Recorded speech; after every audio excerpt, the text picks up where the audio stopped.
علی رضی اللہ تعالیٰ عنہ کو آپ نے غمگین دیکھا. آپ نے پوچھا کیا مصیبت لاحق ہے؟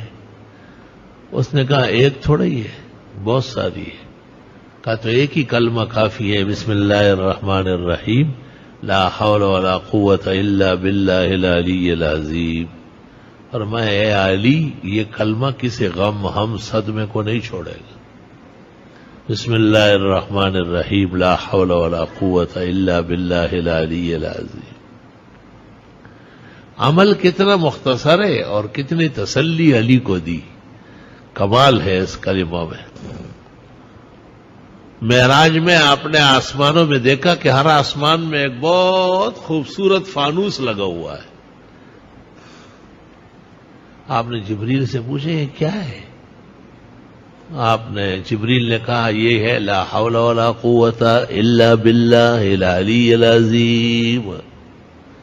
اور عرفات میں آپ نے کہا دعائی و دعا الانبیاء من قبل فی هذا المقام، میری دعا اور مجھ سے پہلے جتنے انبیاء یہاں آئے حج کرنے عرفہ پیش ہوئے سب یہ کرتے تھے لا الہ الا اللہ وحدہ لا شریک لہ لہ الملک ولہ الحمد وہو علی کل شیء قدیر. کہتے روز 100 بار پڑھ لیا جائے غم ہم صدمہ نہیں دیکھے گا اور اللہ تعالیٰ غیب سے خوشی کی خبریں دے گا.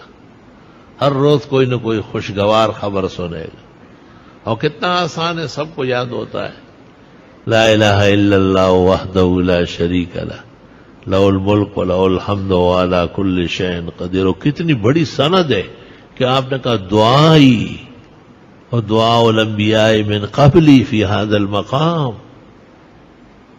عرفات کے میدان میں آپ نے کہا بخاری مسلم میں میری دعا اور مجھ سے پہلے تمام نبیوں کی دعا اس جگہ یہ ہے لا الہ الا اللہ وحدہ لا شریک لہ لہ الملک ولہ الحمد وہو علی کل شیء قدیر.